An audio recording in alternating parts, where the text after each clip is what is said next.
Good morning. It is filled to the brim and it is Tuesday, November 8th, and we're talking about stepping in more. Last week we talked about stepping in and we focused in on Moses' calling. Before he ever got to the Red Sea, God was beginning to already move into Moses to step into new things. A lot of times we want the big event. We're praying for some sort of big event, and God is saying, come on, let's start stepping in right now in the small things, in the ways of changing our ways of thinking, our ways of our discipline in our lives, some of the things that he's already speaking for us to do that we think are insignificant, but actually it's preparation and a prerequisite for stepping into bigger things later. So we talked about how Moses was already stepping in. He took off his sandals, in other words, relinquishing who he was for what God was calling him to be. And so we finally get to the Red Sea. We know that in the story, Moses does go to Egypt and he confronts Pharaoh, and there's 10 plagues. And so we get to the place where he's going to the Red Sea. And here it says in Exodus 14:10 through 21, the story of them stepping in to go to the Red Sea.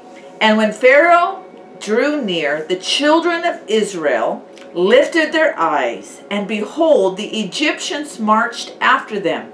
So they were very afraid, and the children of Israel cried out to the Lord.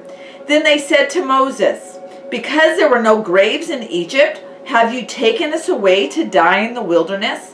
Why have you so dealt with us, to bring us up out of Egypt?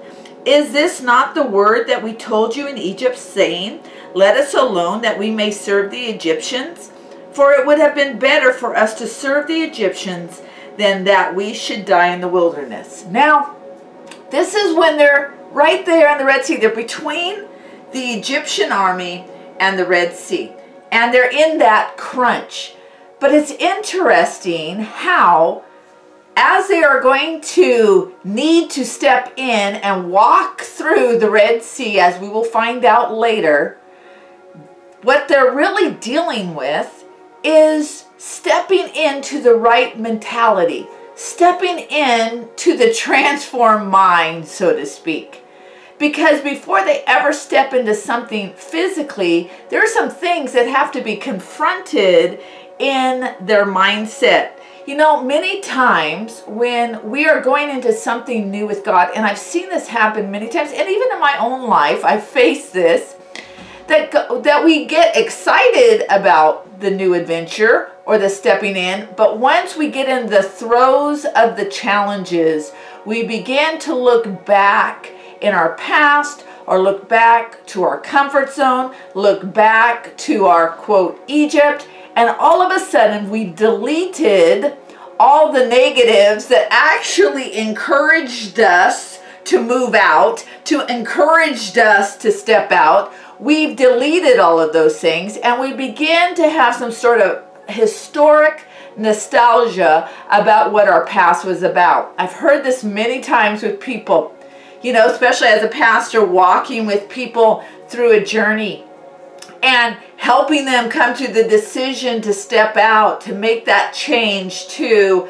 you know, maybe sever certain relationships that are negative, or shift a job, or whatever, step out into a ministry. And then they face the challenges. They face what they would see as an impossibility, and they turn their face towards their past and start to glorify it, and they begin to wipe away all the negatives of what had stimulated, what God had allowed to stimulate or prod them into the new thing.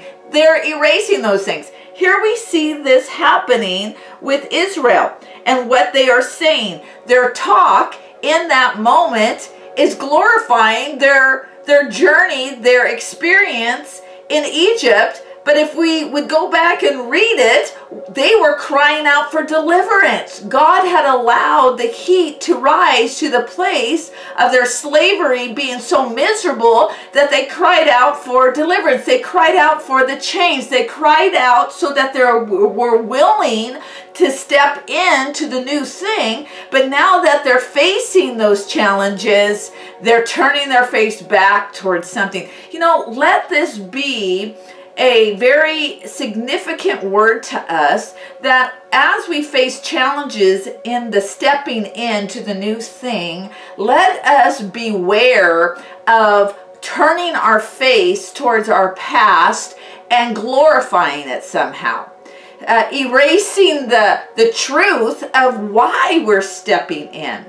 Too many times, you know, I've seen it happen a lot, and what it actually is a deception.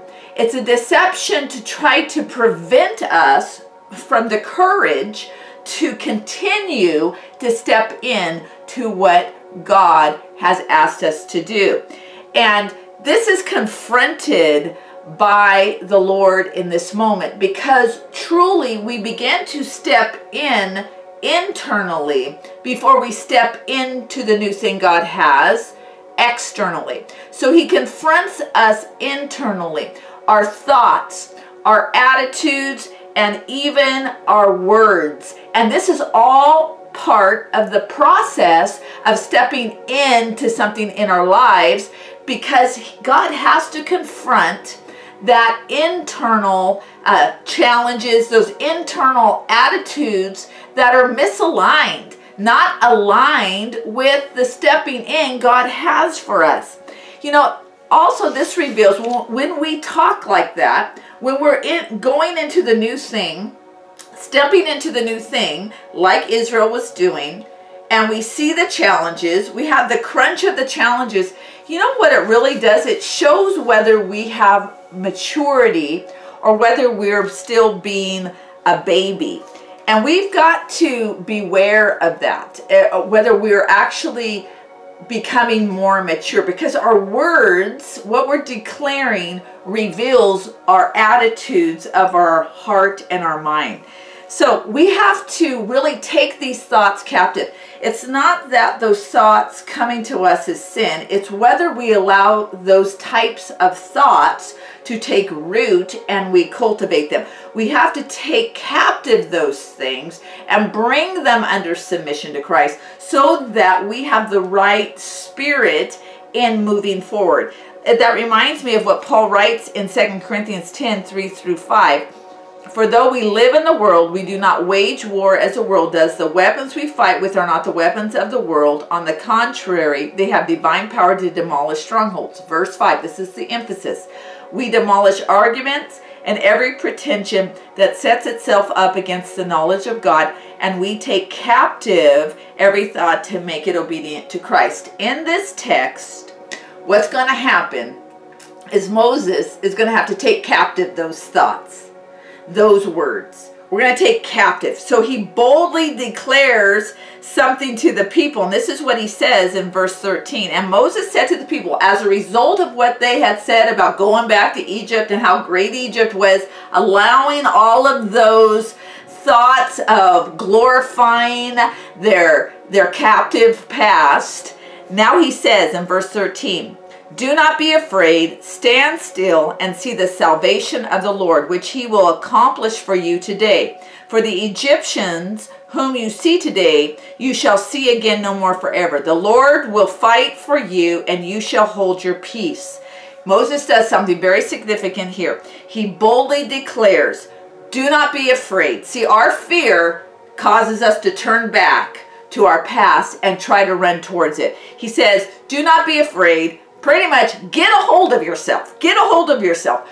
And the self-discipline is you stand still. Don't act crazy. Don't talk crazy. Remember, the Lord has asked you to step into this situation. He will fight for you.